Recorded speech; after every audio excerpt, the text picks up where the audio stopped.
तो कैसे हैं आप लोग? ज़्यादा समय बर्बाद नहीं करेंगे, सीधा मुद्दे की बात करेंगे। यूपी में चुनाव है और सबको वोट डालने जाना है, तो अपने वोट की कीमत को समझिएगा और नेताओं की असलियत को जानिएगा।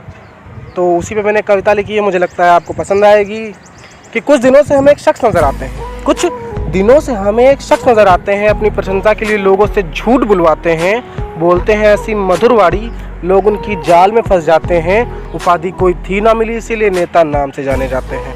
आत्मसम्मान का भाषण देके तालियां बजवाते हैं, आत्मसम्मान का भाषण देके तालियां बजवाते हैं। कुछ कलंकित नेताओं के चेहरे बलात्कार जैसे जुर्मों में नजर आते हैं।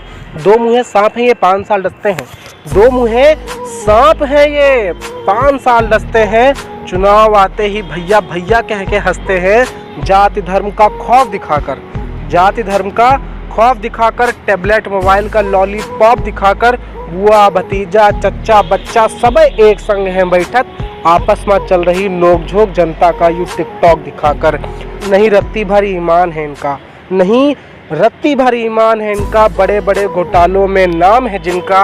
अरे अर्पण कर दो गंगा में इन नेताओं को, इतना रद्दी काम है इनका। और 2 लाइनें उनके लिए कहना चाहूँगा जो कुत्तों की तरह इनके पीछे घूमा करते हैं, भैया जी कहते हुए, कि एक पौवे में बिक जाने वाले, एक पौवे में बिक जाने वाले 100 रुपए में कुत्ते की तरह दुम हिलाने वाले, हाँ तुम ही हो, हाँ तुम ही हो इन नेताओं को अपना बाप बनाने वाले। जिनको रहना था सदा झुके वो सीना तान के चलते हैं, जिनको रहना था सदा झुके वो सीना तान के चलते हैं। जनता की वोटों पर जिनके घरों के चूल्हे जलते हैं, चुनाव जीतते ही वो गलियों के रास्ते भूल जाते हैं। जनता को आपस में लड़वाकर एक दूसरे को फूल माला पहनाते हैं, जनता को आपस में लड़वाकर एक दूसरे को फूल माला पहनाते हैं। ये युवा भारत है दोस्तों, अपनी शक्ति का एहसास करो।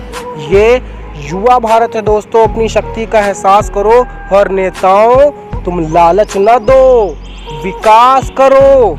इस राजनीति के दलदल में धंसने का एहसास नहीं होता, इस राजनीति के दलदल में धंसने का एहसास नहीं होता। और मेरे दोस्तों इन नेताओं के चक्कर में आपस में ना लड़ो, मेरे दोस्तों इन नेताओं के चक्कर में आपस में ना लड़ो। ये सियासत है, यहाँ बेटा बाप का खास नहीं होता। ये सियासत है, यहाँ बेटा बाप का खास नहीं होता। धन्यवाद। मुझे उम्मीद है कि आपको कविता पसंद आएगी। मिलते हैं अगली कविता के साथ। नमस्कार।